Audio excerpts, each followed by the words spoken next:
Greetings, friends, and welcome to week 2 of our Sent seminar. We're happy to join you again virtually. We look forward to another evening of inspiration through storytelling. My name is Reverend Darnell Fennell, and I serve as the Director of Social Entrepreneurship. I'm here with my colleague, Ashley. And I serve as the Program Coordinator of Social Entrepreneurship. And again, we're just so thrilled to be able to connect with you in this virtual way on this evening. We look forward to another great Thursday evening where we're able to gather around some prolific leaders, some thought leaders, some inspirational leaders who will be able to share with us in storytelling, hopefully inspiring you as you are on your journey of reimagining and changing the narrative in your local context. So with us this evening, who will be a part of our panel, who've also have released this week some videos through our YouTube channel of their workshops. So I want you all to meet virtually Dr. Charlotte Horton-Williams, who provided the workshop, The Power of Storytelling. Dr. Williams is a strategist with a long career in organizational leadership. She offers organizational career and entrepreneurial consulting through her firm Lifted Consulting and Strategy. We also have with us Reverend Lauren Wright Pittman, who offered the workshop Identity, Theology, and Design. She's an artist, graphic designer, a visual exegete.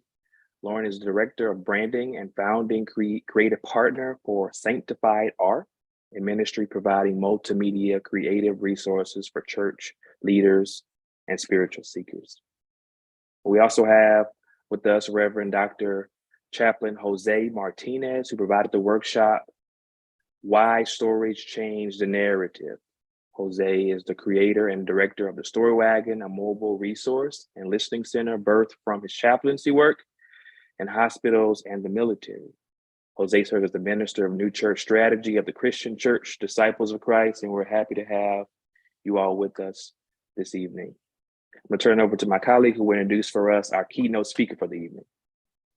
Yes, I'm excited to introduce our keynote speaker. We'll have her speak first, and then following, we'll have an opportunity for some Q&A and just discussion with the panel as a whole. But it is my pleasure to introduce to you a fellow Houstonian and leader, Rosella Hyde-White. She is the hashtag Love Big Coach, a social impact entrepreneur, a public theologian, life and leadership coach, inspirational speaker, and writer who focuses on nurturing life-giving and justice-seeking love so that all can thrive. She coaches clients to utilize a love ethic as they navigate change, transitions, and conflict. She is the owner of RHW Consulting, LLC, which offers individual, team, and organizational coaching. Rosella is also the creator and co-founder of Racial Healing and Wellness Coaching, LLC, which is a collaborative for women committed to the journey of radical racial healing and wellness, which is good and important work. For over 15 years, Rosella has been deeply committed to the nonprofit sector, working with faith-based communities, academic institutions, and community organizations based in the US and Central America, in the Middle East, Europe, and Africa. She received her certificate in nonprofit board consulting from BoardSource in 2023. She is the author of the book Love Big, The Power of Revolutionary Relationships to Heal the World, and is a contributor to the New York Times bestseller and international bestseller, A Rhythm of Prayer. And you can read more of her full bio and extensive credentials at rosellawhite.com. But wow, what a voice and leader to bring us into the spirit of storytelling and its power to affect big change. So Rosella, it is my honor to introduce you, and we'll turn it over to you. Thank you so much, Ashley. As we are here talking about story, right? I'm always, I think, blown away when I hear the story of my life read back to me through my bio, because I don't always believe it sometimes, right? So I am very excited to be with you tonight and to engage in some conversation with my fellow panelists after this presentation. So I'm Rosella. Rosella, and I always begin with the story of my name, because my name is part and parcel of who I am, and it gives insight into where I come from and what I value. So my first name, Rosella, is my paternal grandmother's name. Her name was Rose, R-O-S-E, capital E-L-L-A. So she was Rose Ella. She was originally born in New York, but her family was from a town in Virginia called Capron, Virginia, where she would spend her summers with her grandmother, who was a descendant of sharecroppers. My grandmother had 7 children. She birthed 7 children, with the first one beginning at age 14, and went on to raise her 7 children in New York. She had a 3rd grade education and was a domestic worker her entire career, so much so that she was able to move from Harlem, buy a house out in Queens, and raise her family. She was also someone who suffered a ton of tragedy. My father is one of her 4 sons, 3 of whom died before the age of 25 from the heroin epidemic and things associated with it. But my grandmother, Rose, was full of joy, full of laughter, and of deep faith. She's from a Pentecostal and holiness background. And I got to spend my growing up years with her when my family relocated to Houston, and she came down and bought a house and was able to live the last of her days with us in Houston, Texas. I always say from that side of my family, I got joy and laughter and big love, right? And they partied a lot, right? So that's one side of who I am. My middle name is Ive, and I am named for my maternal grandmother, Ive Gisela, who was the child of Caribbean immigrants from both Puerto Rico and St. Croix and Jamaica, and my family came to New York at the turn of the century in the early 1900s. And she was an only child who went on to have my mother, who was an only child. And that side of my family brought with it all of the things that come with immigrant families, a deep work ethic, a desire to advance not only education, but advance the standing of the family, but also some strictness, if you will. And my mother raised myself and my brother out of those values. Also a deep family of faith, and from that side is where I claim my Lutheran heritage. So we are indeed siblings in Christ, as I think about my disciples of Christ siblings. And so here I am, Rosella Ive. I use both of my names because my grandmothers actually were best friends, and they would fight and bicker all the time. So if they know from heaven that I'm only using one of my names, I'm sure I will get visited in the middle of the night. That is a story about my name. So I am glad to be with you all tonight. And what we're going to do, I'm going to share a little bit about story, the power of story, and what it means to change the narrative, not about things external to us, but in terms of the narrative we have about ourselves, right? So I am a social impact entrepreneur. I believe that those who are on this conversation know what that is, but I always start by sharing that a social impact entrepreneur is generally a business person in the for-profit sector, though it could also be nonprofit, but who is committed to addressing the social injustices of our time, right? And so every business that I start, and I do work, my businesses are for-profit, but has to it at its core a deep commitment to doing things that support making the world a more just and equitable place. And so for me, that looks like my work through RHW Consulting with coaching, largely now organizational coaching, where I work with nonprofits that are led and or founded by women, BIPOC folks, and queer folks who are seeking to align their intent and their impact with their infrastructure. And then my racial healing and wellness coaching program, which I co-founded, and that's specifically focused on women. We work with cohorts of women, white women, Black women, and non-Black women of color, as they engage in the deep work of journeying towards radical racial healing and wholeness with threads of embodiment and spirituality and ancestral connection as they change the narrative of their own lives and the narrative that they bring into the communities that they are a part of. As I've engaged this journey, so I've been an entrepreneur since 2016, officially full-time since 2018. One of the things that has continually come up for me is not so much the day-to-day work of entrepreneurship, but the stories in my mind about who I believe I am and what I believe I'm capable of. And in my coaching, even to this day, when I work with those who are thinking about making the shift, either from faith-based work, professional ministry, or who are going from corporate jobs or W-2 employment to entrepreneurship, we spend a lot of time on mindset, because our mindset is what always comes back to show us what it is we believe we're capable of or not. And it can be one of our biggest obstacles if we're not taking care of it and addressing it and listening to it and changing the narrative that often repeats itself.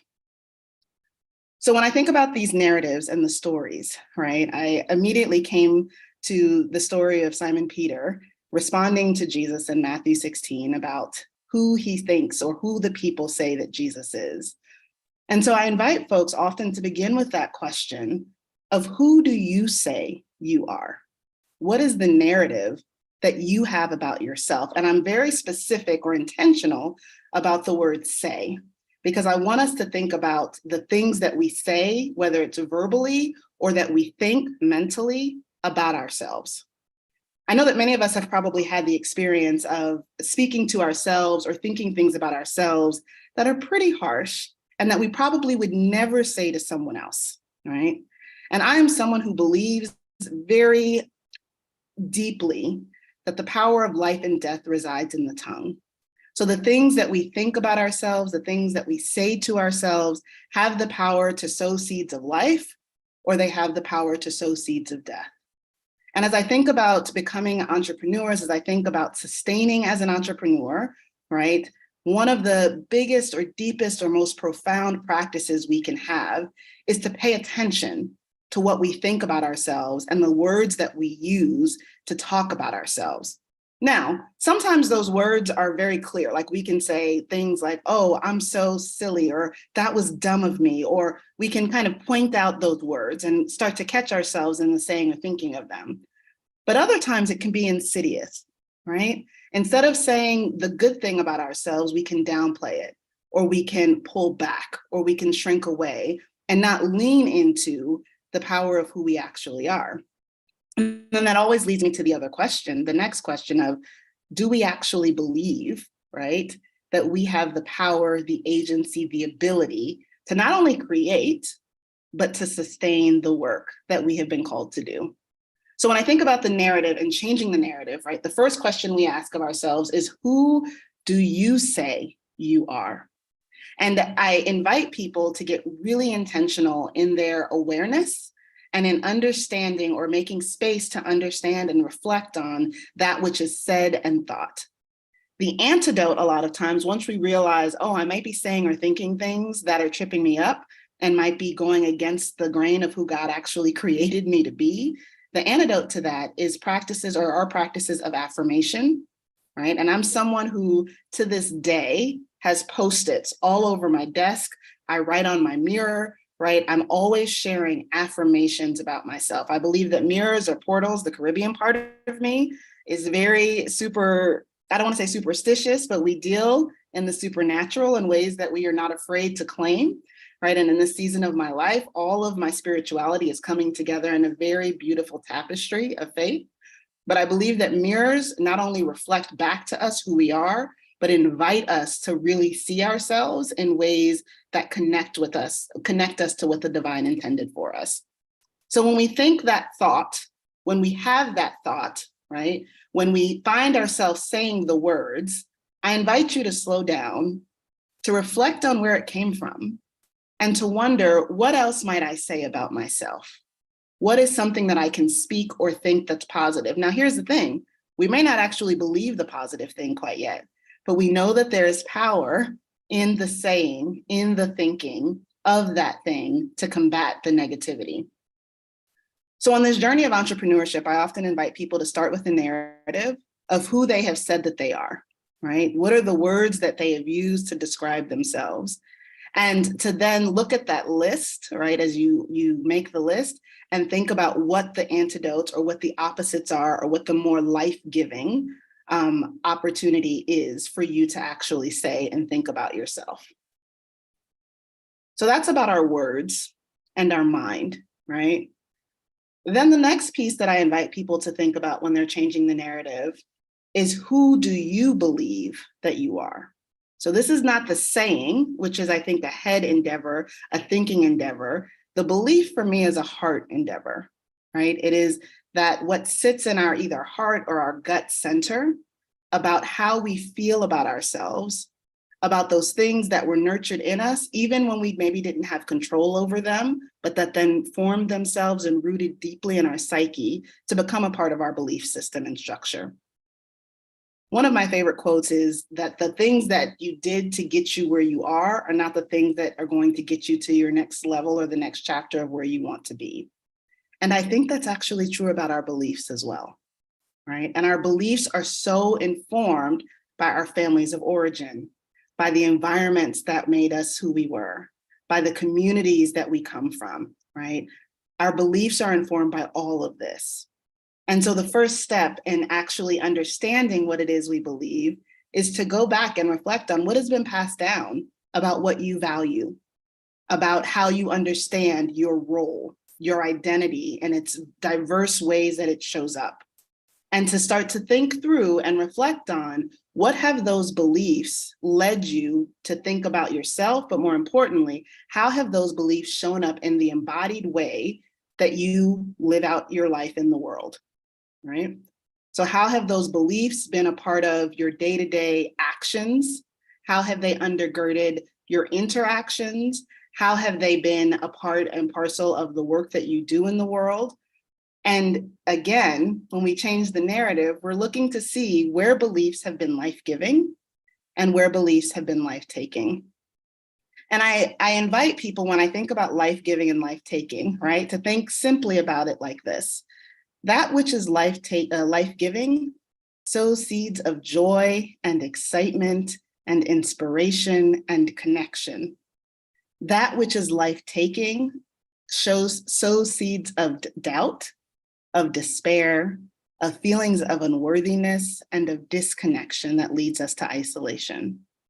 So we always want to be on the lookout and really be reflective, especially in our spiritual lives and our interior lives, of what is it that we believe and who informed that belief. In my own life, I live with my family. So we live in what we call the family compound. So it's my parents, who are the grandparents, and they are in their late 60s. It's me, the aunt, who lives in the front room. I'm 42. It's my brother and his wife, who are 36 and 34, and their 3 kids. My nephew, Jaden, who is 17 and a senior in high school. My niece, Brooklyn, who is 16, and the little one, we call her the imp. She is somebody reincarnated. Like, she is just all the things. She has deep wisdom and curiosity and calls us out on all the stuff. And sometimes it's a little too grown for her britches, but we're walking that dance of like, how do you nurture all of these things, but also let her know there's a time and a place, right? So we all live together, and we made the decision a few years ago when my parents were thinking about downsizing and selling their home, that we wanted them to stay there as long as possible, because it's been a sacred tradition in our family that our elders stay at home as long as they can. We've actually had a few that have died at home and have been on hospice care at the house. And so we wanted our parents to really have the choice and not be pressed because of the reality of being on disability or being retired to have to downsize. So we're on this road for this grand experiment that actually is working. But the thing that is interesting, the most interesting to me, is that in this season of my life in particular, when I'm back in my house of my formation, when I'm back with my parents, when we are all trying to figure out how to navigate, right, this particular season in our life, we've had to actually think a lot about what it is we believe, why we believe it, how our parents and the people in our lives formed or informed those beliefs, and what is serving us and what is no longer serving us. And when we start to do the deconstruction and kind of piece apart or pick apart all of these things, we're starting to come out with some different realities. And sometimes those different realities and narratives butt up against each other, right? Because on one hand, our parents might believe something that they taught us should be X, Y, and Z. And my brother and I are like, actually, and we're both entrepreneurs, so we give our parents are worried eternally about us. But our parents we are often like, well, this is a different way of being and doing. And so we're having to navigate and figure out how is it that we also come into who we are, even as adults, and also recognize that some of the things that we were taught no longer serve us. And that doesn't mean that they were bad or that they were of disservice, but that they are no longer what we need in this season of our life. So again, the second question, and I think is a heart question, comes to this place of, who do you believe that you are? What has been the narrative that you have been living by? And again, that narrative is seen through how you are or how you be in the world. And does that narrative align with who you want to be, right? Then the third question is a spiritual question. I think all of these are spiritual questions, but this is like the obvious spiritual question, right? Who does God say you are, or who has God called you to be? Who has God called you to be? Who does God say you are?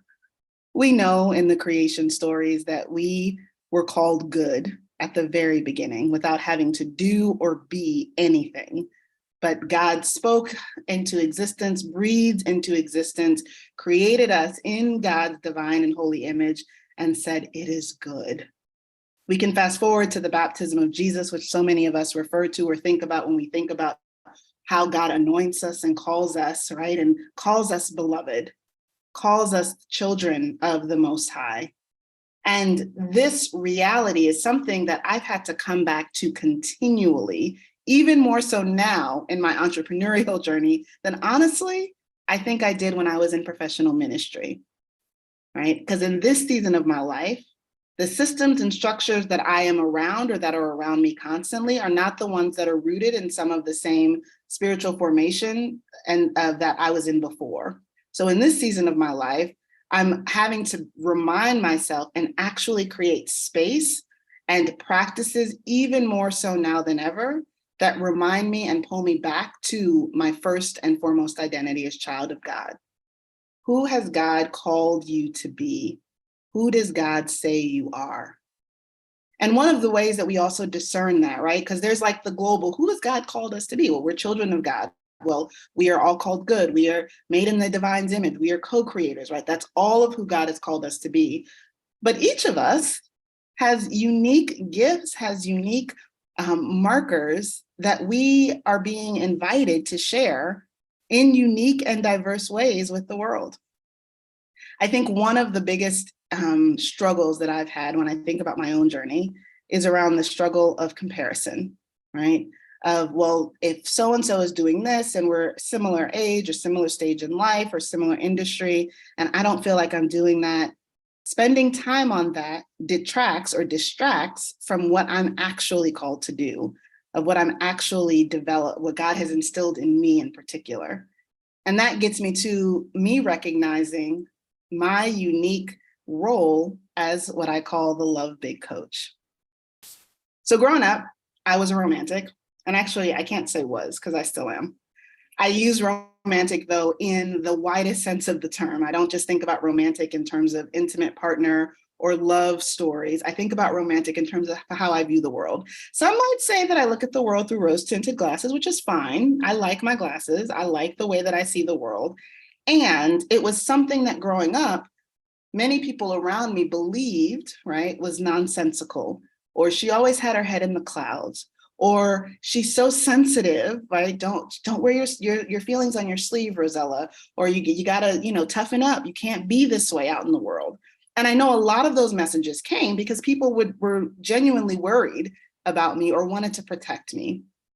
And it would take almost 20 years, right, for me to actually recognize that the very same gifts or traits that I had that people thought would be my weaknesses were actually my superpower, were actually my strength.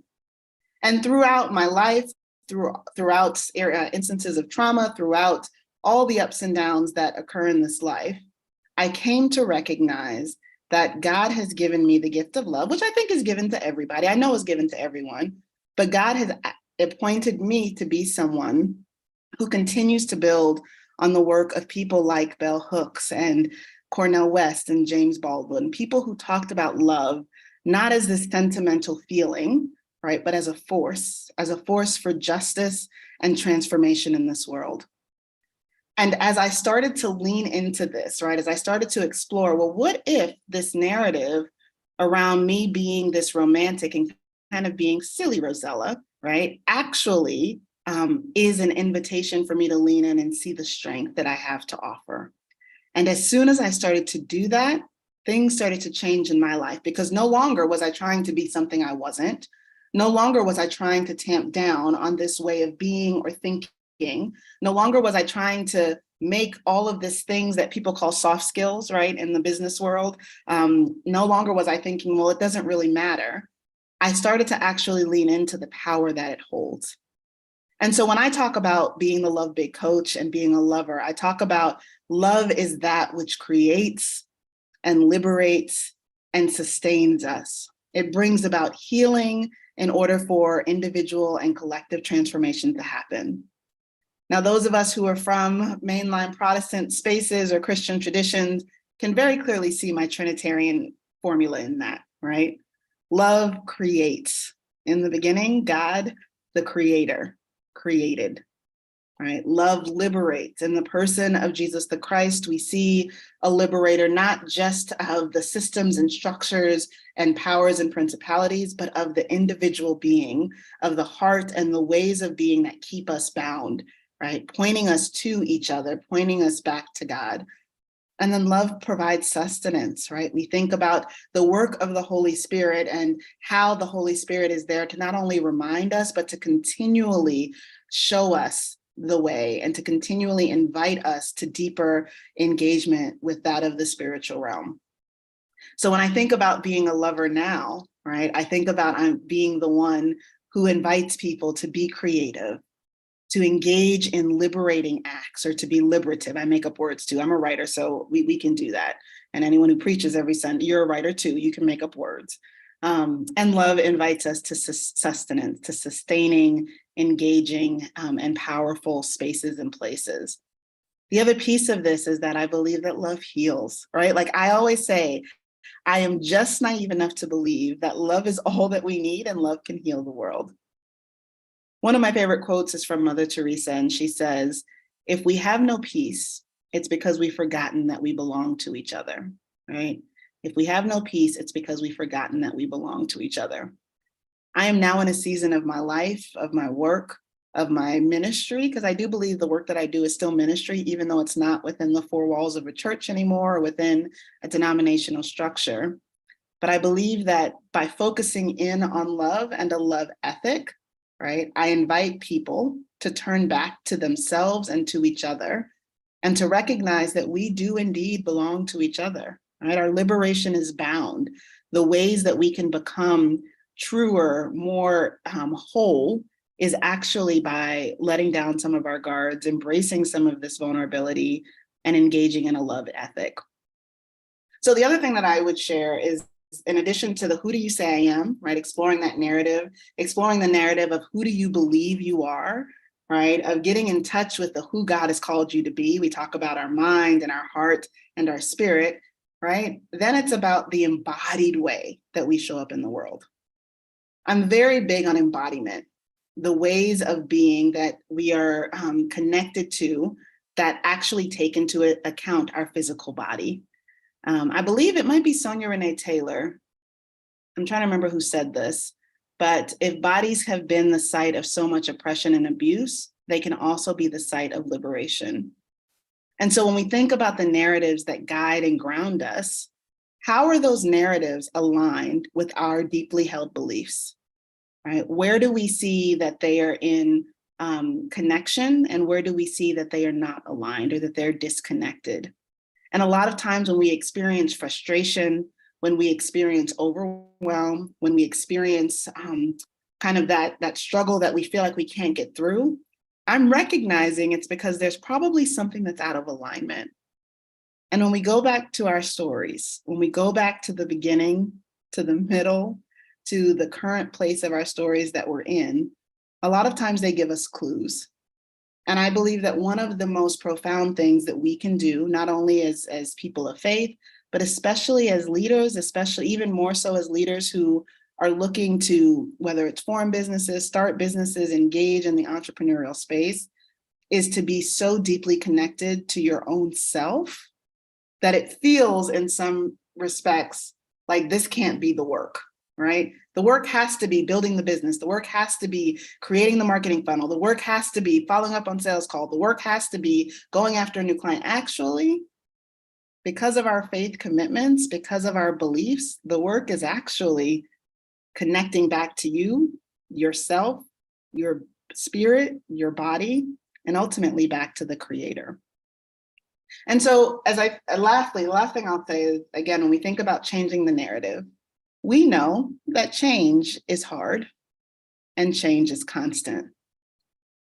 In my work previous to this season in my life, I was a denominational leader with the Evangelical Lutheran Church in America, and I worked for our church-wide offices based in Chicago. And I used to be in congregations all over the country, like every week, right? Listening to stories, sharing information, being a point of connection, and building bridges between our local congregations and our national church body.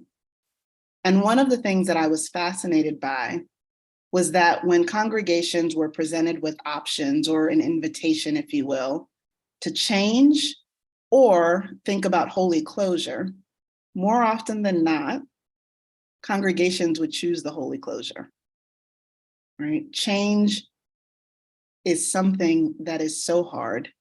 And I think that we've had glimpses of that, especially over the last few years, right? When we think about the pandemic, when we think about all that's been happening culturally, politically, socially, environmentally, change is hard. Change brings up grief.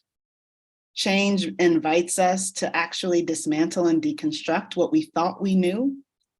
Change is something, I mean, I'm sitting here thinking like, I'm in a season of immense change right now, and it doesn't necessarily get better, but the way that I'm engaging it has gotten a little easier, because instead of fighting it, I lean into it, right? Instead of being upset or getting overwhelmed by all that it's bringing, I ask God to help me imagine what's possible.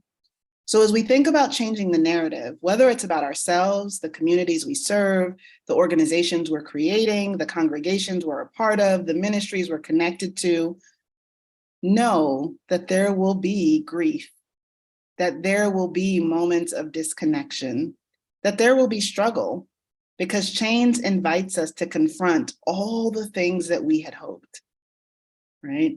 And imagine a different possibility. So I just leave you with these questions. Again, who is it that you say you are, that you think you are? Who do you believe you are? And who has God called you to be? Who does God say you are in the midst of this ever-changing world? That's what I have.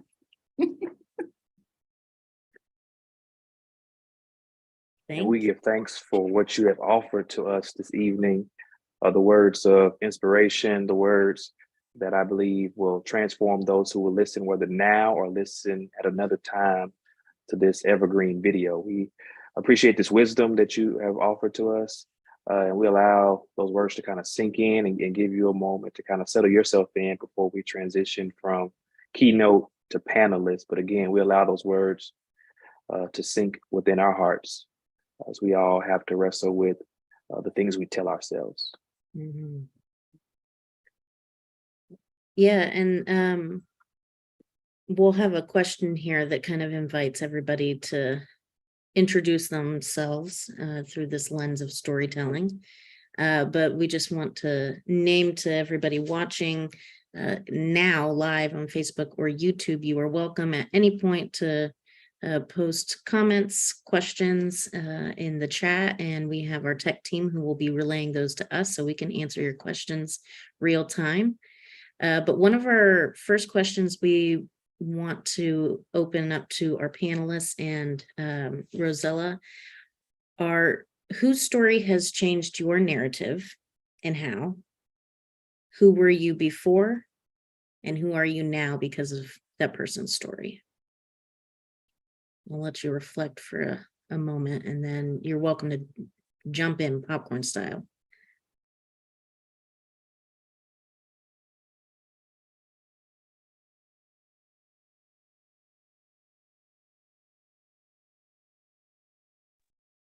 I'm happy to get started on that question.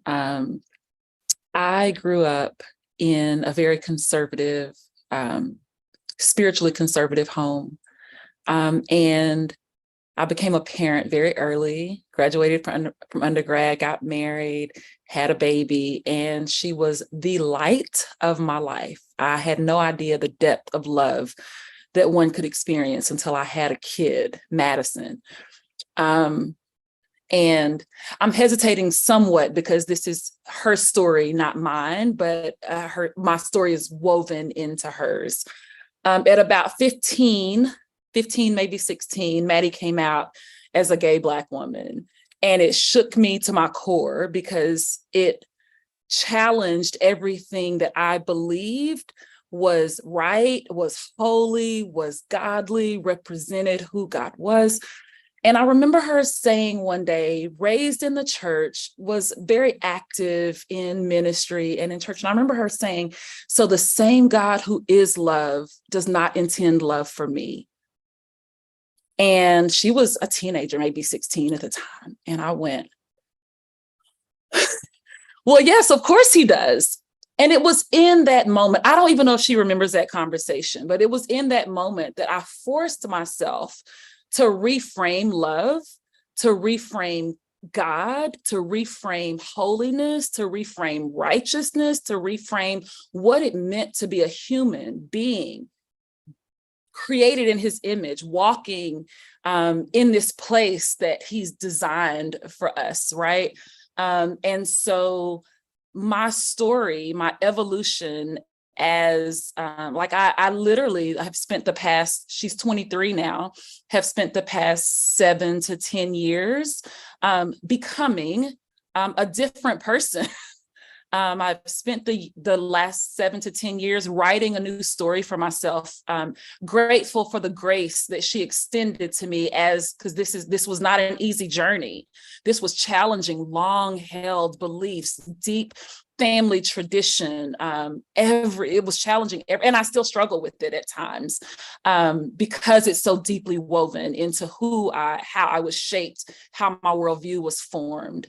And so my story now is very much the result of the life that Maddie very boldly and courageously lived for herself, and the journey that she so graciously took my entire family on as she learned to walk in her own authenticity and who she is.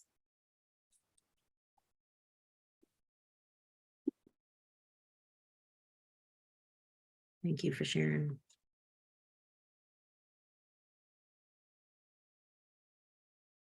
Carla, thank you so much for sharing that, and the way that love embodied out of you, right, called you to embody love in a different or more expansive way.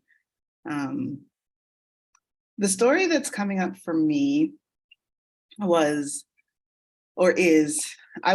raised in the Lutheran church, so a fairly progressive theologically space. And I was also raised in Black Lutheran churches, which are not that common in our traditionally or historically white denomination. But growing up, I think about back in the day, I think it was Kenda Creasy Dean, when they were doing the big youth ministry studies, talked about moralistic therapeutic deism, right? The faith that kind of has been passed down. So this faith that we were seeing in young people that was really about you do good, you feel good, and God is somewhere out there doing whatever, right? Like that was kind of, if I'm honest, the faith that I had, even though I was at church all the time, was very active as a young person. And so when I became a young adult, it was like, okay, I'm going to go to school. I'm going to get a good job. I'm going to, be charitable. But I never really thought about the expansiveness or depth of the faith that I had. And life did what it does as a young adult. I started off at Spelman College. That's the only school I ever wanted to go to. Came home after my freshman year, and my mother's mom, who was living with us, she ended up coming to live with us because she was diagnosed with cancer. And everything changed, right? I couldn't go back to Spelman. We had to kind of reshuffle the house. My parents, everything changed. And that was something that stuck with me forever in terms of like, oh, you can do all this good stuff and do everything that you're supposed to do and life not turn out the way that you want it to, right? Because my parents said, you can go to Spelman as long as you make the grade. I made the grade. I got an early admission. I did all the things and it didn't matter, right? And it would take me a few years to kind of figure out my way and kind of get back or get on a path that I felt good about, I should say, because I think that there are many paths. But when I was a young adult, I was finishing up college. I'd like taken a break from school, gone back to school, finished at Texas Southern in Houston, Texas, and was a part of a community called Awakenings. It was a faith-based community that was an offshoot at that point of St. John's, the United Methodist in Houston, which was an offshoot of Windsor Village, actually Awakenings was an offshoot of Windsor Village, and we were connected with St. John's in a lot of ways. But it was a Black, at that point, emergent young people church. And I just had this like, oh, like this is the depth of faith and spirituality in a very embodied way. And when I was there, I was very close with the leaders, and we actually had this relationship with some spaces in Kenya. So the leaders wanted us to take a trip, but it wasn't going to be like this traditional mission or service trip. It was going to be going as cultural anthropologists. If anyone has ever heard of Marlon Hall, he had us out there doing ethnography studies with young adults. And that included going to clubs in Nairobi. That included going to coffee shop. Like it was all the things. And one of our last kind of visits, we were in a pastor's office at a church, and it was a group of about 10 of us. And we were welcomed in with all the hospitality that you get when you travel to the continent. I feel like when you travel anywhere outside the US, like all this hospitality. And we are sitting on the floor, and this pastor is like just sharing some incredible wisdom. And Marlon asked the question in his very storytelling way, what is it that you would want us to take back, right? When we go back to our places and spaces, we were all young professionals, like what is it that we need to share, right? And I'll never forget this, y'all. The pastor leaned back and he had a belly, and he folded his hands on his belly.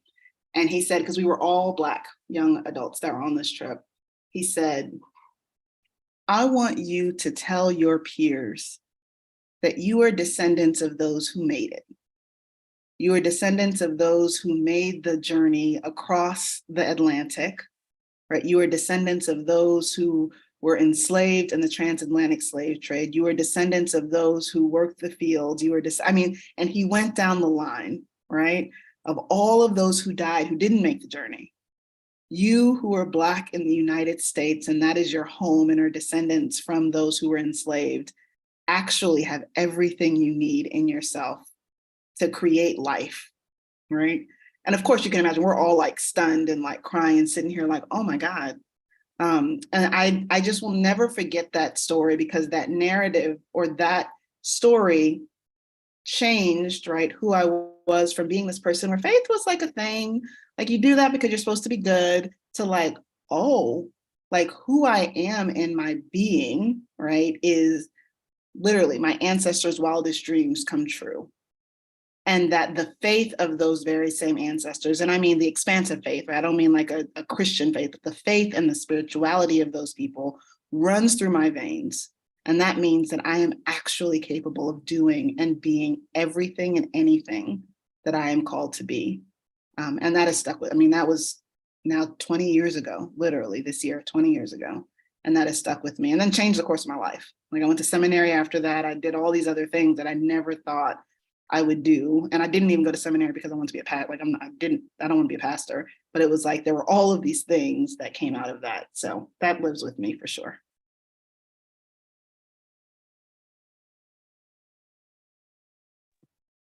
Thank you for sharing that, Rosella. My story, I just want to put it out front where it changed me to realize that all our stories are woven like a tapestry. So once a person shares their story, it's with you forever. And so if you don't No, in my biography, I didn't put in that I am also a National Guard chaplain for the Air Guard. There was a time where I served at the mortuary affairs in Dover Air Force Base. It was a 6-month tour where, I was a chaplain that would welcome families of those who their family members were fallen members of the military members. And in particular, this one particular story occurred early May of 2013, and I was a young captain. And we got story of a plane crashing in the Middle East, and I was responsible for one of the families that of a pilot who happened to be female. And as I was learning of this person's story, we'll call her Tori, I learned where she went to school, where she lived, who her family members were, how she got into the Air Force Academy, things of that nature. And all to prepare myself to really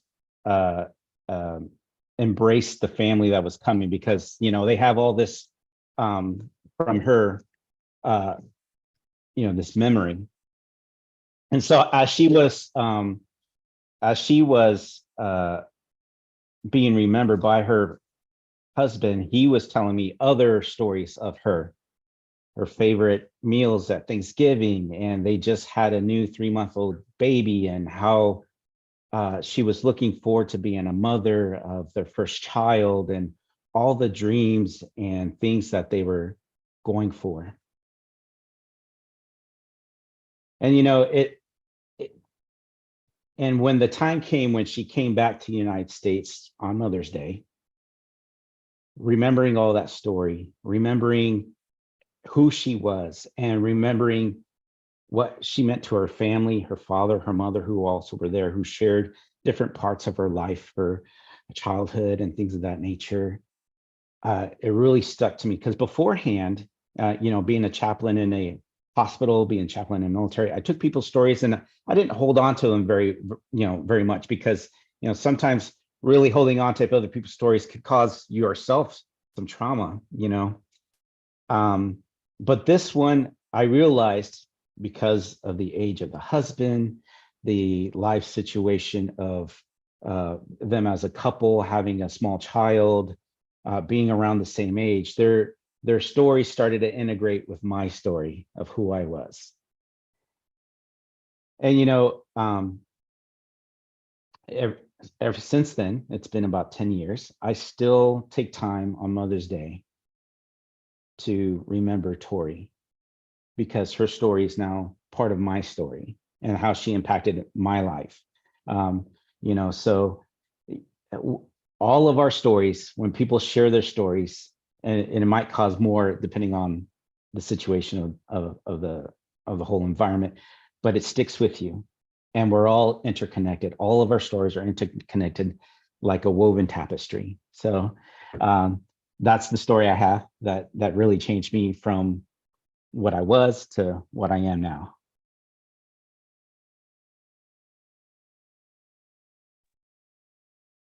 Gosh, I'm just so honored to be in this space with y'all and hearing your stories. I'm so moved. And I feel like, as you were saying, it's like your stories are pulling on my heartstrings. I feel like we're connected, and everything you're saying is kind of connecting with multiple stories that have happened in my life and have touched my life. I would say the person that story changed who I am is a man by the name of Matt Hopper. I dated him in high school, and just young love, first boyfriend. And he was had this zest for life that could not be contained. And everyone who met him was just taken and inspired and moved to live life to the fullest. He used to say, I don't know who this quote's attributed to, but used to say, if you're going to walk on thin ice, you might as well dance. And that kind of came to fruition in some ways when he was diagnosed with cancer. And it was a very aggressive type of cancer. And I walked with him through that in high school and into college, dating him and just watching him continue to have this like just never ending passion for doing what he loved. I remember him playing soccer and ultimate frisbee, and he would have just had a chemo treatment and been driven to his soccer practice and would play so hard. And as soon as it was a water break, he would just lay out on the field, just like, and would like sleep basically, like just for the 5 to 10 minutes he had, and then would get back up. And so I think about the struggles I have in life and just think about continuing to hold on to the passions that I have, the beauty of the world, and just celebrating those regardless of what comes. And I ended up naming my son Hopper after him, and just in the hopes that he would be curious and passionate and just take life on full force. And so his life and the way he lived it just continues to influence me every time I say my son's name. So yeah, it's just I get emotional about it, but yeah, it's just amazing how your stories have also kind of touched on different aspects of that too. So thank you for all for sharing. Yes, we definitely thank you all for inviting us in and to the inner chambers of your being, to stories that you hold near and dear to your heart. We recognize that we all are impacted not by a single story, but by many stories that have shaped us to be who we are right now. So I'm thinking about not only stories that have impacted us, but also what it means for us to listen. So people who will be viewing this, whether now or in the future, are likely going to either be social entrepreneurs, aspiring social entrepreneurs, curious about social entrepreneurship, or people of faith who are just curious about making a difference in the world, right? Curious about how they may serve. So I want to ask the question, what role does listening play for the entrepreneur or anyone who seeks to serve, right? Serve humanity in any kind of way. What role does listening play in the hopes for changing the world? And I'll ask two individuals, but if somebody feels like I gotta speak after that, you can definitely jump in, but just so you don't feel like I don't know when to come in. So I'm gonna ask that to Charla and to Lauren.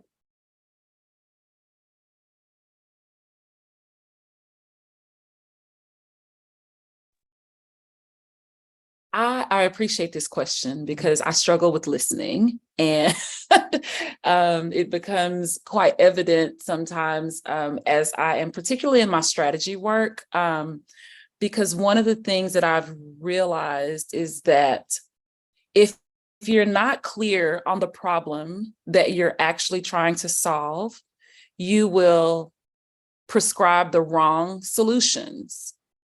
And then you'll be frustrated and you're wondering, well, why isn't it working? And I think when it comes to social entrepreneurship and social impact work, it's not about the problem or the issue that we've identified. It is about the issue as it's been named and identified by the people that we're serving. Our job oftentimes is not necessarily to create a solution, but to guide people to their revelation of their own solutions, like finding out on this journey to finding out what exactly is it that they want to accomplish, that they need to accomplish, or that they're trying to change. And I think the thing about listening that's also really important is it's important to listen, but most importantly, I think it's important to know how to listen. And one of the things that I've learned in my journey as a coach and strategist is that I have to listen not just to what people are saying, but also to what they're not saying, and assign meaning to that, help them dig into that So I think it's a critical skill. It's critical in the work that we do as social entrepreneurs for a couple of reasons, those that I stated. And I think I'll wrap up by saying, I think it's also, this is work with people, with humanity, and nothing elevates a person's sense of humanity quite like just being heard, just being listened to. So I think that component of listening adds value or adds a sense of value to the person that we are seeking to serve. And it also helps us to gain the right clarity about the work that we need to carry forward with them.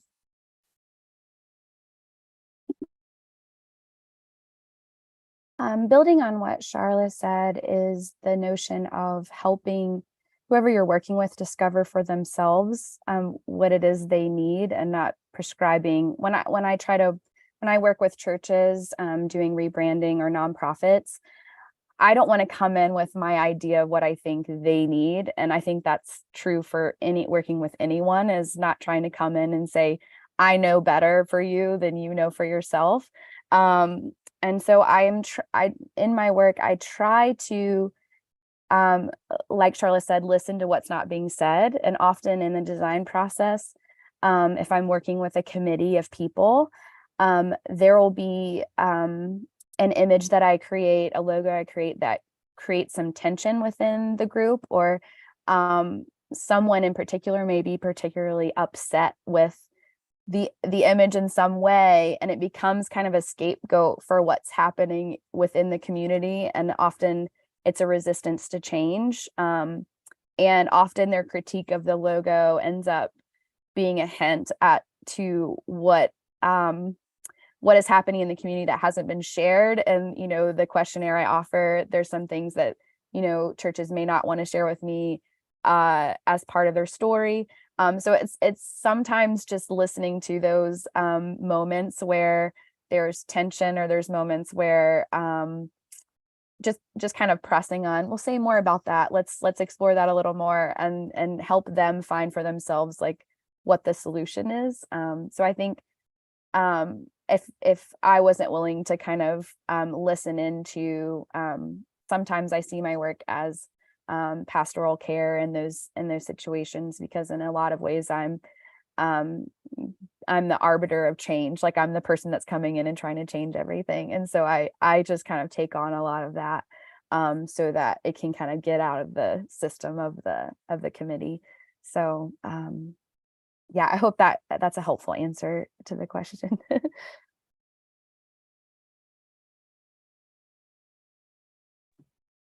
don't know. I could add some things. For me, I remember the quote from David Isay, where David Isay, who is in charge of StoryCorps from NPR, he says, listening is an act of love, right?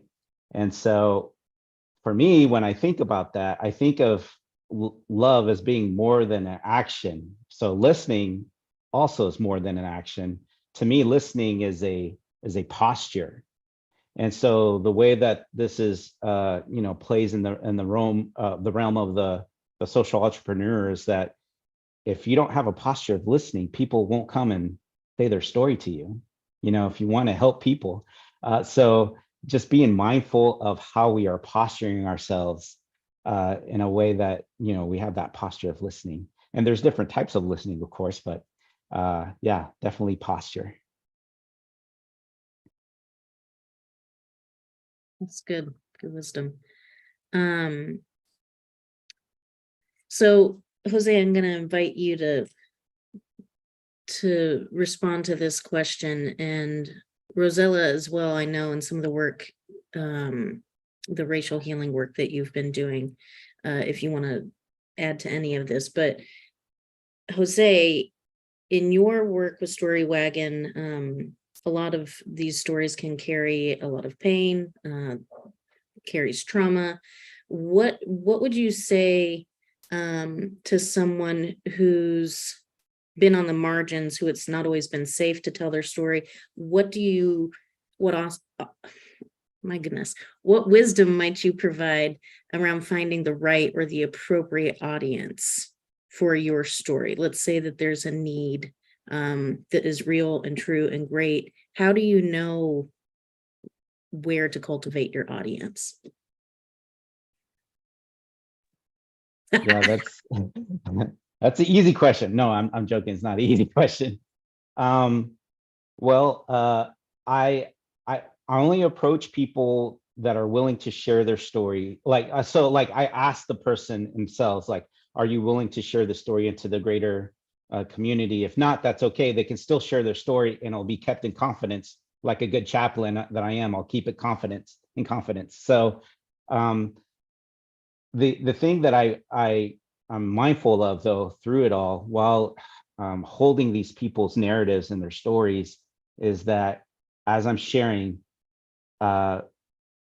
whether it's the platform or the environment, trying not to be exploitive. That is the biggest thing, not to exploit their story.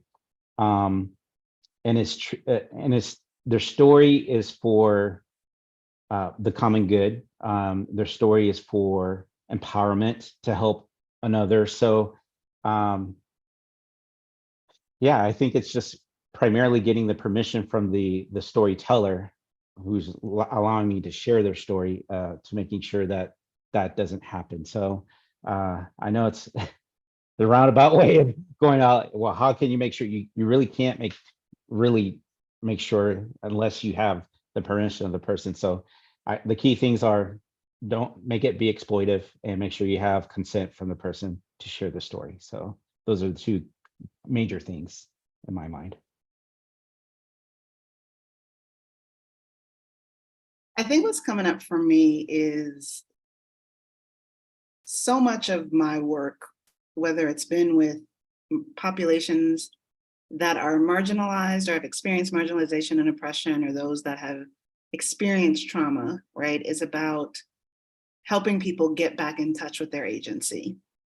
And so one of the things that I would say is that you don't actually owe anybody your story, right? Your story is a very sacred thing. Any story that you choose, like that you have. And I think that when it comes to sharing stories, right, I invite people, to discern, do you want to? And if you don't want to, then you don't. Like, you don't have to, because nobody is owed that. I think secondly, I think about the use of the story. I mean, kind of connecting with what Jose was sharing around, if you're invited to share your story, like to get curious about and ask questions of the person doing the inviting. Well, what's the purpose of this? Like, how will it be used, right? What is your hope from hearing this story? And then I think that there's something to be said. I mean, for all of us who are storytellers in any way, shape, or form, there's something to be said about the care of the audience or the community that we're sharing the story with, right? So even in my vulnerability, there are two things I'm always going to do. It's provide, whether it's a trigger warning or a content warning, if there's something that is difficult or traumatic.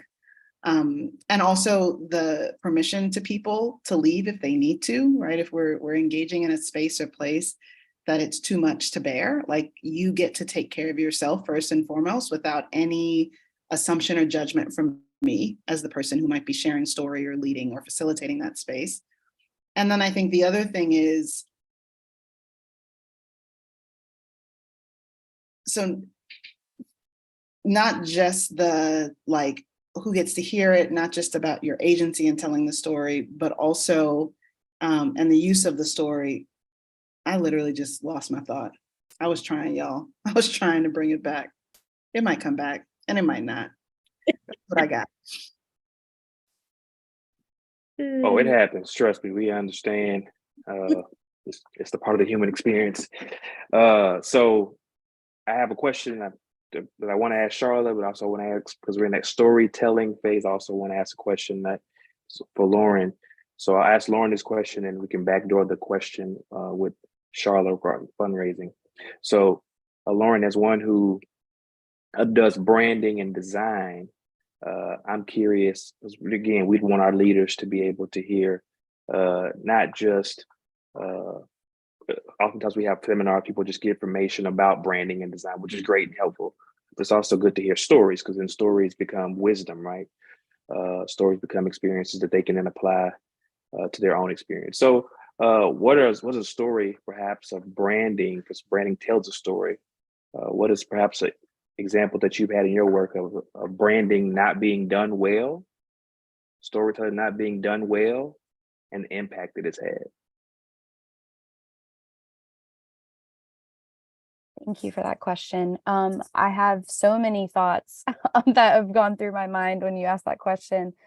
I hesitate to name any particular entity or organization, so I'm not going to do that. But one thing that I've noticed is in sometimes organizations and churches, particularly in trying to follow design trends or like using kind of buzzwords and language are misleading and what their identity is. And in particular, I think about churches that put like up front and center in their identity and how they express their ministry and mission, that all are welcome. They exhibit the hospitality and love of Jesus, and sometimes even utilizing symbols that are have come to represent being open and affirming, like rainbows. Just even using that color scheme in some capacities can be misleading if they are not actually that. And so I think the impact of that, I've known, I have friends that have found themselves in a situation where they thought they were in a welcoming, an open and affirming community, and then found out that was not the case. And so the impact of putting out an identity that isn't actually aligned with who you are. Sometimes churches can be aspirational in their branding, and there's some people in the church that really are open and affirming, but then there's people who are not, and that those conversations haven't been had out in the open. Maybe the pastor is open and affirming, but the community isn't completely. And so when we put out there that we are, and then we invite people from the LGBTQ plus community into our spaces where they're not actually safe and affirmed, it's incredibly harmful. So I think that that may sound really obvious, but I think there's ways that we're always needing to be intentional about what we're putting out there about our organizations, particularly churches, because our branding can misrepresent not only like who the church is and harm others, but it can misrepresent larger ideas or entities and misrepresent the person of Jesus, so it just kind of, the stakes are higher, I feel like, when we're putting out an identity that isn't actually aligned with the experience of someone actually coming into the space.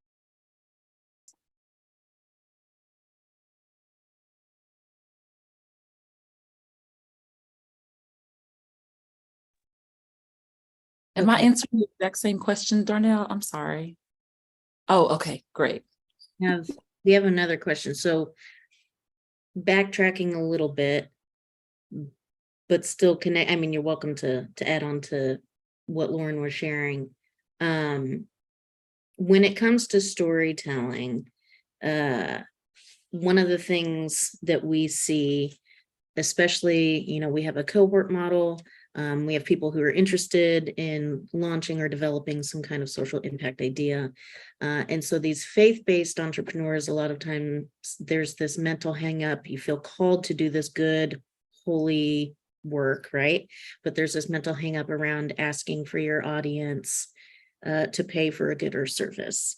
And so maybe one argument someone would have is that if you're crafting a story to tell to your audience, to potential donors, that's seen as manipulative in some way. So can you speak, what's a response that you might have, or have you seen instances where maybe to connect what Lauren was saying, where story has has been manipulative.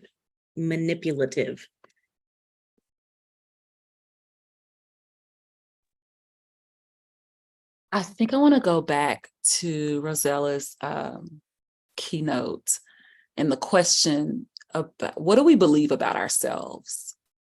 Do we believe that we're capable? We always believe that we're called, right? But do we believe? And I think when we are afraid to, or when we see charging for a service as manipulative, that speaks to what we think about the gifts that reside within us. I think it also speaks to, I think another question we have to ask is, what do I believe about God?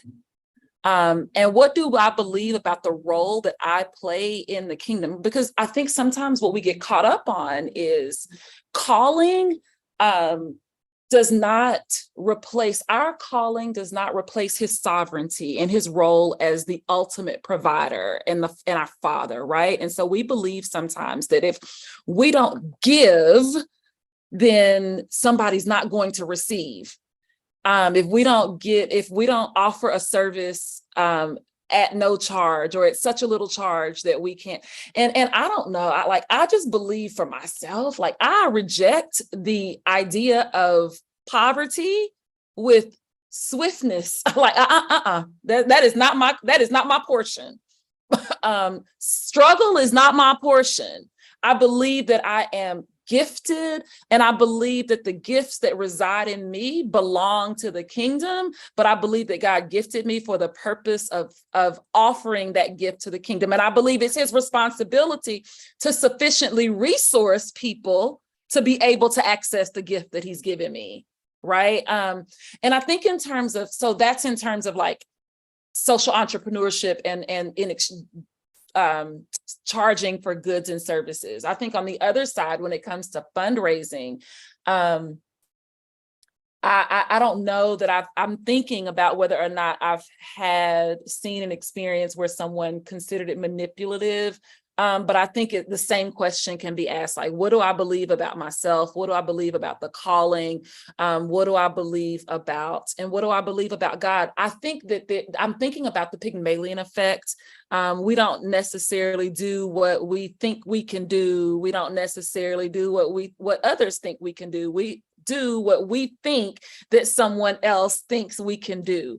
And to some degree, we operate consistent with what we think God has called, or and some of it, like just untangling these historical limiting beliefs. Like, I'm going to say this one more time and I'm going to stop talking. Like, I'm not here to be broke. I'm just not. And I believe that my gift, the gifts that he's given me, the skills and the ways that not only that he's allowed me to invest in myself, have given me the power to create wealth in my own life. And I don't ever want to rob anybody of the opportunity of experiencing the gifts that God has put inside me. I think that this is all about mindset, as she spoke about earlier, having a sense of worthiness, having a sense of personal honor, right? Like not just, and honoring the gifts that God has placed inside of us. And I think that applies whether you are a for-profit social entrepreneur or whether you are a nonprofit organization. And I think also it's important to know that people give to causes, and they give freely to causes that resonate with them. And that's why storytelling in the nonprofit and fundraising space is so important. We create opportunities, we create urgency, we create connection, we create opportunity by telling stories of the things that we, number one, are called to do, and how our work advances kingdom principles, kingdom purpose. And it all, even the disciples worked. This is not a foreign concept. The exchange of goods and services for money. It is a historical concept, and And we gotta own that, like, right? We just gotta settle into that. It costs money to live and exist and to do the work of ministry. Can I just, Charlotte, yeah. So I used to say, because I used to say that coming from a progressive space, I didn't have the baggage of, or the trauma, I shouldn't say baggage, but the trauma that a lot of times I think some of my siblings coming from more conservative spaces had, right? Whether it be from purity culture or the role of women. Like, I didn't have that. What I had, though, coming from the progressive space, especially from a Lutheran progressive space, was be humble. Don't talk too much about this. Don't think more highly of yourself, right? So the last, it's 2023, 2016 is when I started entrepreneurship, like officially. It took me probably a good 5 years before I was able to be like, no, I'm worthy of, I'm deserving of, right? I am doing this work for not just myself, for my community, for my family, right? And again, ain't nothing free. The other thing that's coming up for me is, I think so much of this mindset work is so important because at the end of the day, those of us who are in the United States of America live in a capitalistic society. That is the economic structure that we are a part of as nonprofits, as for-profits, as social impact, as not social, whatever you want to say. And so unless we are going to be somewhere else, or until these systems change, then the reality is that money is part and parcel of our day-to-day existence, right? We don't live in a barter culture writ large. We live in a place where you go someplace, you want something, you have to give them something financial to get something in return. So that's a random thought, but that's coming up. The other thing, when people use the phrase manipulative, it makes me really curious, right? Because everything about if we're coming from a faith perspective, is about story, is about telling story to invite people to something else, right? It's not just story for story's sake, it's inviting people. Now, at the core, I believe that the invitation is to relationship when I think about it from a faith perspective. But everything about story is about an invitation. So the question becomes what are the invitations that you're making? And if we want to be real honest about it, clergy were not ever meant to be paid pension staff, right? Yes, the disciples they were doing other things in terms of their job and livelihood, right? But like, I think that sometimes we get in this space of like, there's all of this judgment, I think, about being, because I even hear it now. Oh, Rosella left the church and now she's making money and she's, well, yeah, like I'm using my gifts, and actually my gifts are valued way more outside the church than they ever were inside the church, if I'm real honest, right? And so it's been a lot of that work of my own mindset. It's been a lot of like the changing my narrative around my worth, around what I deserve. I just throw out Rachel Rogers' name, her book, We Should All Be Millionaires, especially for women, right? Thinking about the history of this country and economic realities, and how like we have to take that into account. And I also used to say, and I used to say this as a church bureaucrat, that's essentially what we are that work for denominations, in case people don't realize it, like we're church bureaucrats, right? The church is a business. It's a not-for-profit business. So what the church makes is not about going into someone's pockets, but about going back out. But it's still a business. And to Charlotte's point, to do the things that we are called to do in this world, whether it's disaster relief, whether it's service and justice, whether it's professional development, whether it's care of our local community, it requires money. And people do give to that which matters. So I think that from a faith perspective or a church perspective, I would ask, if people aren't giving, it's not necessarily because they don't have. It's a question of, is this something that matters and is relevant? And I think those are questions that our faith-based communities need to answer for themselves, because people give all the time. All the time. So, yeah. Since we're talking about mindset, let me just add one last little thing to this and then we'll move on. But mindset, it's a journey. You do not wake up one day with a new mindset. You do not wake up one day and you are at, hey, run me my coins. You don't, especially when one of the things that I started, a practice that I started a few years ago, early in my, probably halfway through my beginning of my entrepreneurial journey, is I started invoicing people, even if I wasn't ready to charge them, even if I hadn't made up my mind that okay, because I was like, this looks like a lot of money. Like, I don't know how they're going to respond to this. I'd charge them anyway and zero it out. I would send them an invoice so that they would know what they were getting, even if they didn't pay for it, because it wasn't just my mindset that I had to address, that I had to work through. It was also the mindsets of the people that I was working to serve. And so sometimes it would be like, here's your $1,825 invoice. Your discount is $1,825 for a net balance of zero. But it helped me to get myself ready, number one, to see much bigger numbers about things that I had created and things that I was offering to the world than I had ever seen before. And then also it started to create a sense of value and worth in the people that were seeking out my services. I have zero problem sending invoices for lots of money anymore. But when I did, it was this was an important part of that journey, that mindset journey that I was on. I appreciate how mindset, the way people think about themselves, what they've been taught, and rethinking, reclaiming, reimagining some of those ideas. So I appreciate how that's kind of emerged to the top. On this call, we have 4 entrepreneurs. Everybody on this call is an entrepreneur.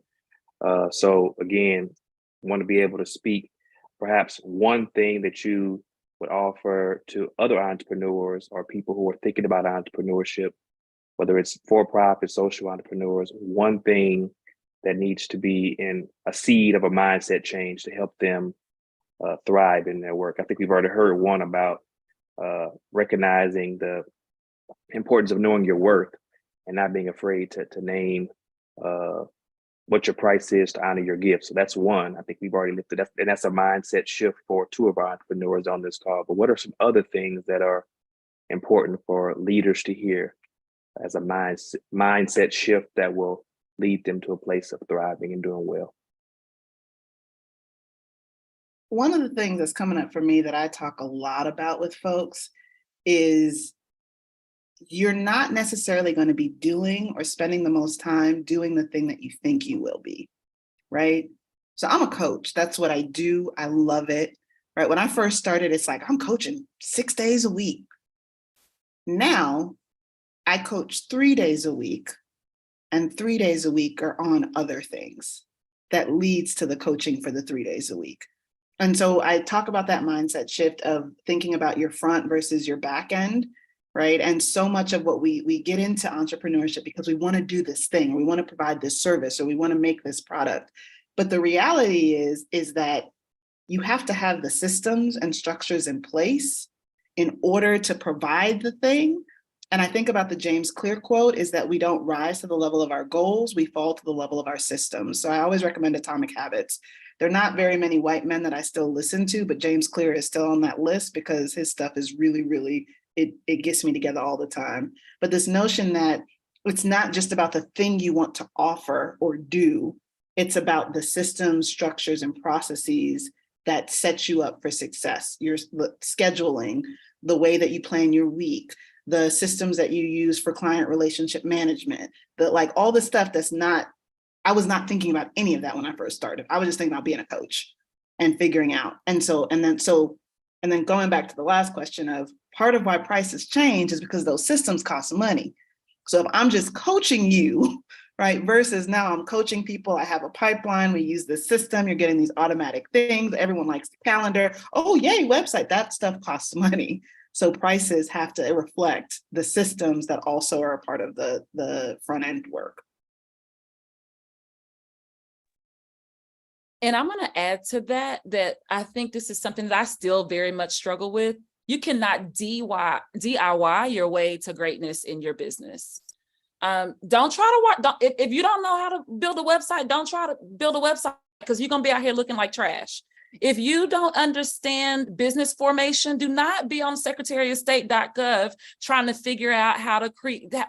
You have to invest in your business. You have to pay people with the expertise in all of these different areas that Rosella's talking about, because otherwise you will find yourself digging a hole that you will never be able to crawl out of. You will expend so much energy trying to crawl out of this hole that you will have no energy left to actually do the thing that you've been called and gifted to do. You cannot DIY your way through a business.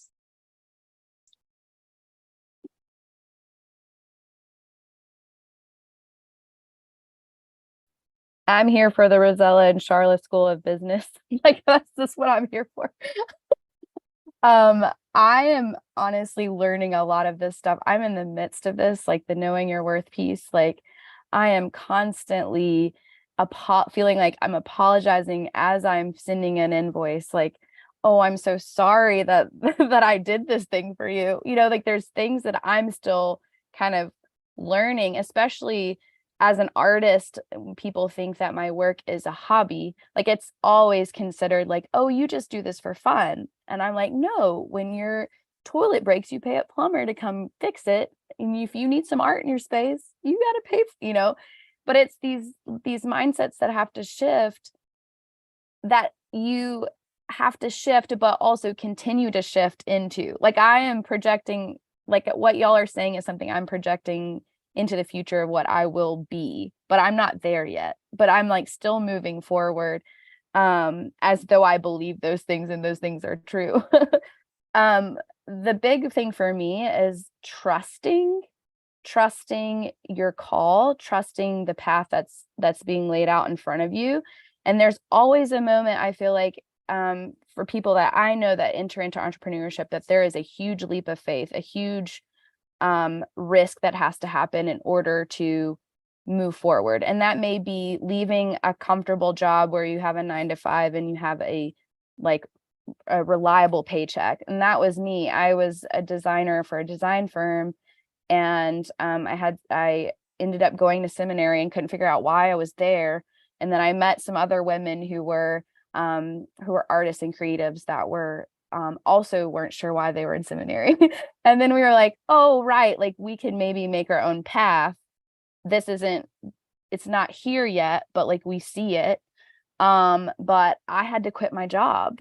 But there was this moment where I was like, I don't know if I can do this. But time and time again, I've seen people where they're on that precipice, but like all of this energy and motion is leading towards that direction, and they're holding back like this big river of like what could be. Like they're holding it back.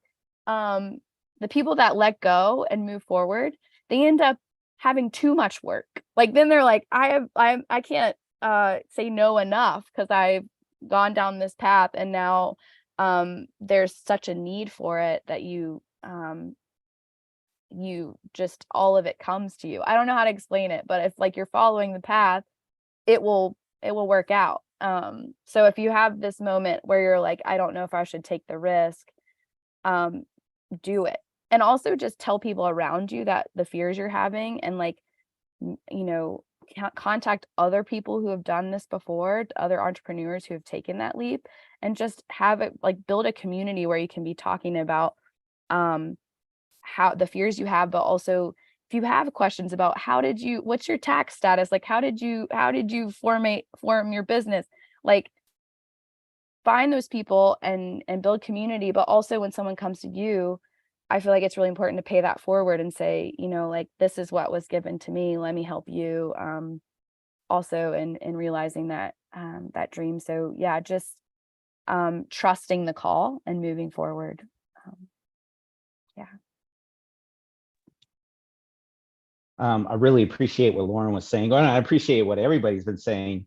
For me, it's about developing resiliency, because you will succeed through failure, and you will encounter failure after failure after failure, and you need to be resilient through those moments of failure. So develop your emotional domain. Have somebody that you can talk to, talk about your emotions. Develop that social domain. Have friends that you have that you go out with and communicate with, because this work is isolating. when you're trying to develop something from the ground up. The physical domain, exercise, eat healthy, get plenty of sleep. And then finally, of course, develop good spiritual disciplines and develop your spiritual domain of your health. We're looking at your health holistically. And through that, you will develop this resiliency whenever failure comes, and that you'll weather the failure to see yourself succeed. So.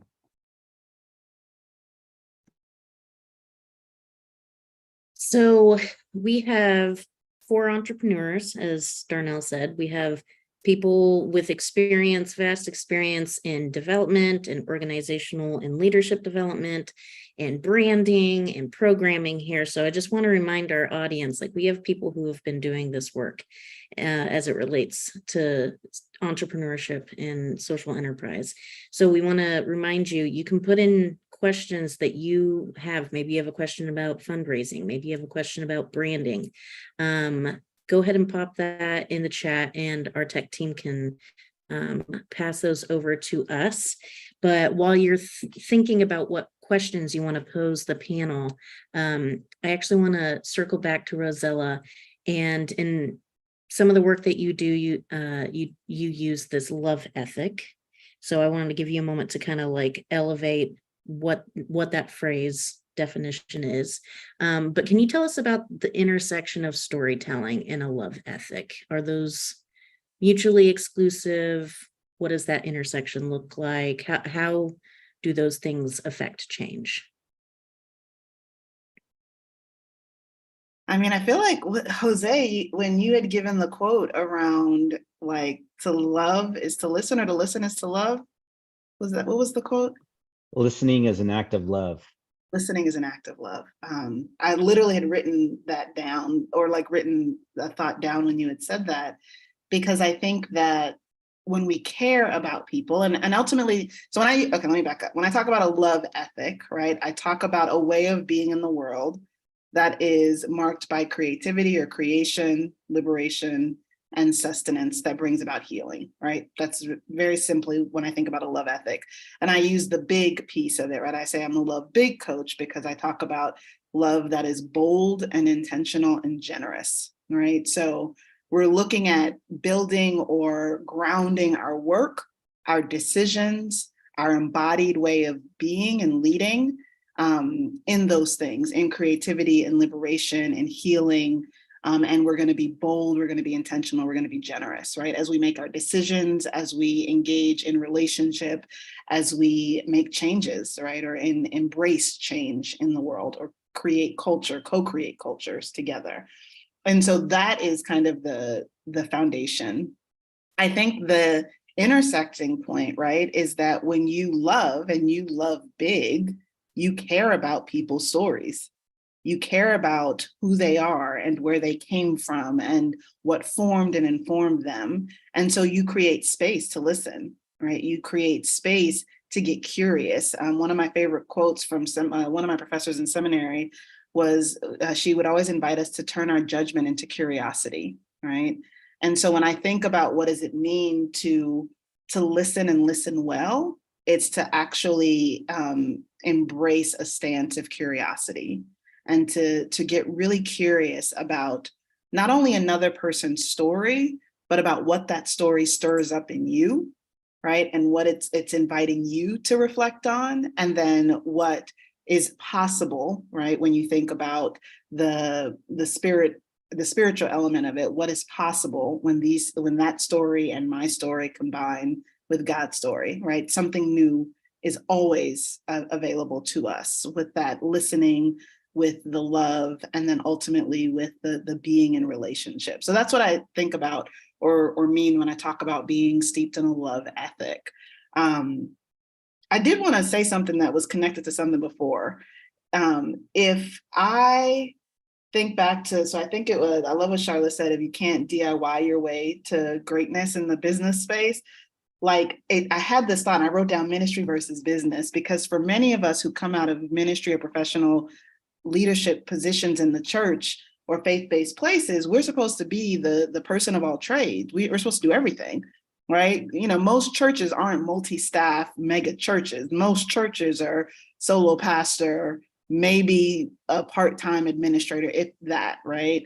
And so for those of us, I think that made the shift, I think one of the things that I had to come to realize that no, I can't do everything. The expectation that I was supposed to do everything actually it was not a good expectation.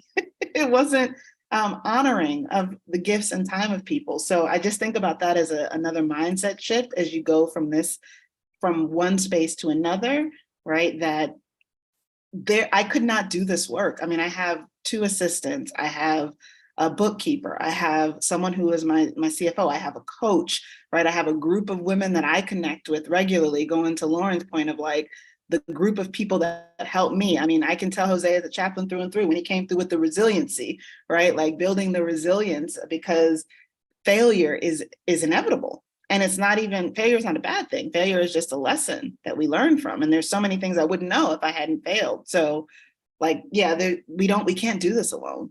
We're not meant to do it alone. We're not meant to lead churches alone in terms of, so anyway. Did that answer your initial question, Ashley, about the love ethic, the intersection, all of that too? Yeah, thank you. So we do have a question on Facebook. Anna Marie asks and states, I'm looking at offering a safe haven for those seeking gender affirming and reproductive care. How do I do that and think about charging or talking about revenue in a sustainable model here? I really was looking for donors, grants, hoping for enough volunteers. Now y'all are making me think differently, but how? Your thoughts are greatly appreciated.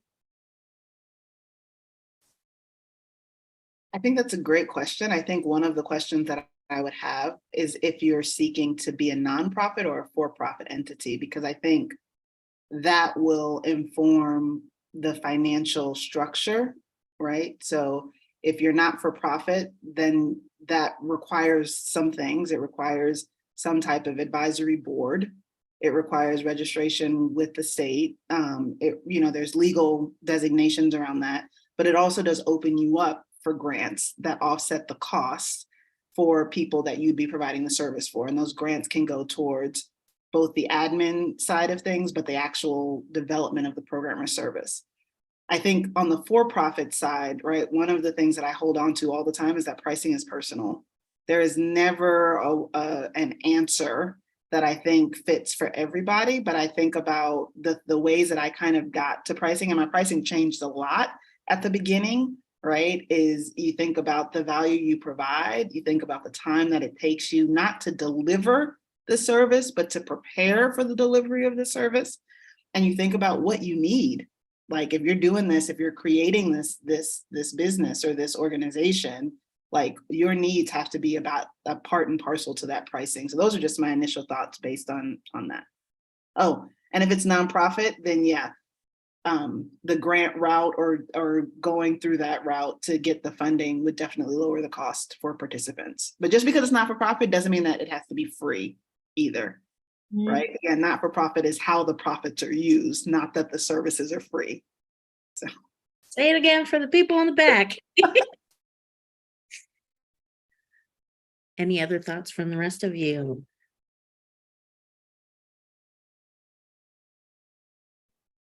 Well, thank you for offering that insight to the question that was posed, and thank you for all the insight that you have lifted up today. I mean, such great conversation, great energy, lots of wisdom. And I think these stories, these real experiences, as you journey yourself with the story of yourself now and the story of where you're trying to go as you continue to become all that you have been created to be.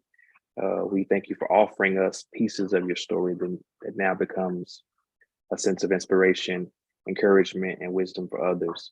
So thanks to our presenter, thanks to our keynote speaker. We are grateful for your time. We're grateful for you offering us your gifts. And to those who are watching, we want to remind you that we are in a season now where we are creating a new cohort. For those of you who may have an idea or you already began the process of starting your work, we want to provide for you a runway to continue to build out that work. to ask those questions, to have that peer support, to have that sense of being able to name your fears and name your concerns in community with others who are navigating similar paths. So our application is open now and will close October the 1st. We invite you to apply, or if you know someone who would perhaps benefit from such a program, to invite them to apply. Remember, you can also join us each Thursday this month as we have keynote speakers and panel discussion. If you have not registered to be able to receive the videos or pre-recorded videos of our presenters before our Thursday gathering, please register at mbacares.org underneath the events tab, as we would love to be able to get this content out to you that you can glean the wisdom and insight from those who are presenting. Again, thank you all for joining us, and we wish you all a great night.